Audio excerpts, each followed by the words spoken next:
दोस्तों नमस्कार, प्रणाम, अभिवादन स्वीकार करें। शुरू करते हैं आज की बड़ी खबरें।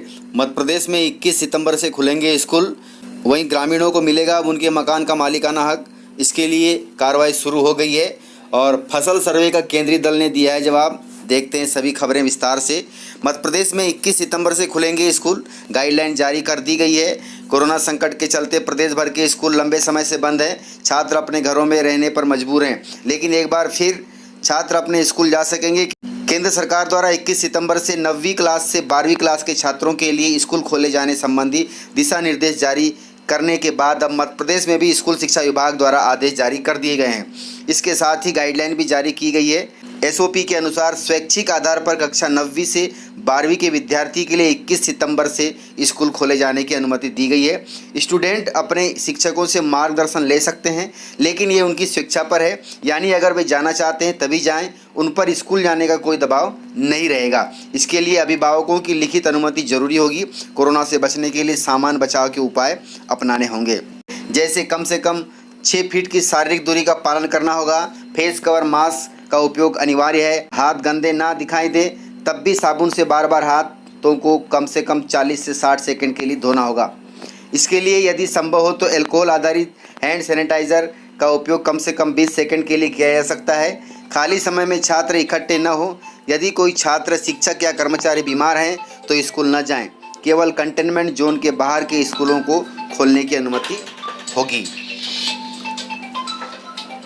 तो इस प्रकार से गाइडलाइन जारी हुई है। वहीं केंद्रीय दल ने प्रदेश जारी राहत कार्य की सराहना की है। कहा, इतनी बड़ी स्थिति के बावजूद भी कोई जनहानि नहीं होने दी गई है। प्रदेश में अतिवृष्टि और बाढ़ से हुए नुकसान का जायजा लेने आए केंद्रीय अध्ययन दल ने बाढ़ प्रभावित क्षेत्रों से लोगों को सुरक्षित स्थानों पर ले जाने में दिखाई गई तत्परता और प्रदेश में जारी राहत कार्य की सराहना की है। दल के सदस्यगण ने कहा कि यह अभिभूत करने वाला तथ्य है कि इतनी अतिवृष्टि और बाढ़ की स्थिति के बावजूद कोई जनहानि नहीं होने दी गई है।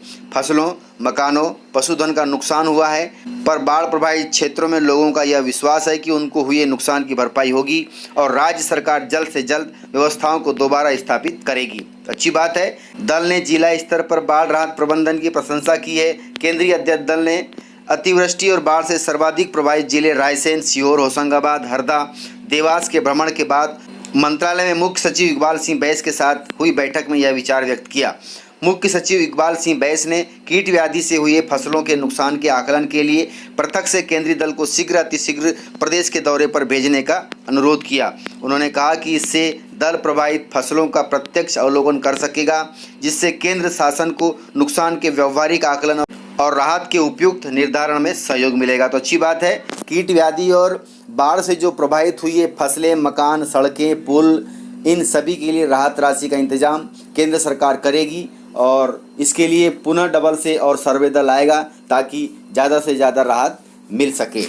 आवश्यकता होने पर एक बार फिर आएगा केंद्रीय दल। केंद्रीय अध्ययन दल के सदस्य गण ने कहा कि जिलों में भ्रमण से प्रारंभिक रूप से यह स्पष्ट है कि बड़े पैमाने पर फसलों, मकानों, पशुधन तथा अधोसंरचना का नुकसान हुआ है।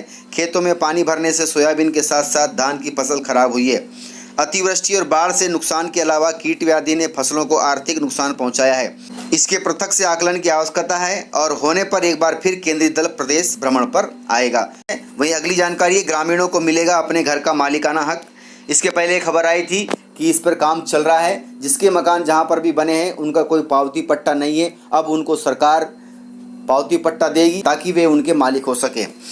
भारत सरकार द्वारा प्रधानमंत्री स्वामित्व योजना के तहत प्रदेश के 10 जिलों को शामिल किया गया है। इस योजना में इन जिलों के गांव में रहने वाले उन ग्रामीणों को अपने मकान का मालिकाना हक मिलेगा जो मकान बनाकर तो रह रहे हैं लेकिन सरकारी रिकॉर्ड में उनके नाम पर दर्ज नहीं है। प्रदेश में इस अभियान की शुरुआत वीरपुर तहसील से होगी। इस संबंध में भू अभिलेख आयुक्त ने कलेक्टर को आवश्यक दिशा निर्देश जारी कर दिए हैं। गांव में रहने वाले ग्रामीणों के साथ समस्या यह आ रही है कि उन्होंने खेतों में व गांव में मकान तो बना लिए लेकिन उनके पास उक्त मकान से संबंधित मालिकाना अधिकार का कोई कागज उनके पास नहीं है। राजस्व संहिता में उक्त जमीन पर सिर्फ खेती की जा सकती है, मकान बनाने की इजाज़त नहीं दी जा सकती। ग्रामीणों ने बड़ी संख्या में बिना स्वीकृति के मकान बना लिए हैं। ऐसे मकानों को राजस्व विभाग ने चिन्हित तो किया हुआ है लेकिन वह सब अतिक्रमण में लिखे हुए हैं। अब इन मकानों का मालिकाना हक केंद्र सरकार की स्वामित्व योजना के तहत दिया जा रहा है। देश के चयनित जिलों में शुरू होने वाले इस योजना में प्रदेश के 10 जिलों को शामिल किया गया है। इनमें श्योपुर जिला भी शामिल है। इस योजना की शुरुआत मध्य प्रदेश के श्योपुर जिले के वीरपुर तहसील से की जा रही है। इस योजना के तहत भारत सरकार के निर्देश पर भू अभिलेख कार्यालय के माध्यम से राजस्व विभाग ने ड्रोन के माध्यम से वीरपुर तहसील में प्रधानमंत्री स्वामित्व योजना के तहत सर्वे करा लिया है। श्योपुर जिला सहित प्रदेश में वीरपुर ही अकेली ऐसी तहसील है जहां इस तरह का सर्वे पूर्ण रूप से हुआ है। दूसरी तहसीलों में अभी सर्वे किए जाना बाकी है, इसलिए इस योजना का शुभारंभ वीरपुर तहसील से किया जाएगा। बाकी तहसीलों में सर्वे का काम शुरू करने की कार्रवाई कर दी गई है। जल्दी ही वहां पर भी यह योजना लागू हो जाएगी। प्रधानमंत्री स्वामित्व योजना के तहत श्योपुर की सभी तहसीलों को शामिल किया गया है। अभी सिर्फ वीरपुर तहसील का सर्वे कराया गया है, इसलिए इस योजना की शुरुआत वीरपुर से की जाएगी। अन्य तहसीलों में सर्वे पूरा कर रिपोर्ट सौंपने के निर्देश कलेक्टर को दे दिए गए हैं। ज्ञानेश्वर बी पटेल, आयुक्त भू अभिलेख। तो इस प्रकार से जानकारियाँ थी, बहुत काम की जानकारियाँ थी। आपको जानकारियाँ पसंद आई हो तो वीडियो को लाइक जरूर करिएगा। वीडियो को ज़्यादा से ज़्यादा शेयर करें ताकि सभी इन जानकारियों से अवगत हो जाएं और वो इन जानकारियों का लाभ ले सकें। आप इसी प्रकार की खबरें वेबसाइट पर भी देख सकते हैं। वेबसाइट है kisanKhabar.in, तो जरूर देखिएगा। तो आज के वीडियो में इतना ही। वीडियो पूरा देखने के लिए बहुत बहुत धन्यवाद। तो मिलते हैं सर अगले वीडियो के साथ। तब तक के लिए जय हिंद, जय भारत।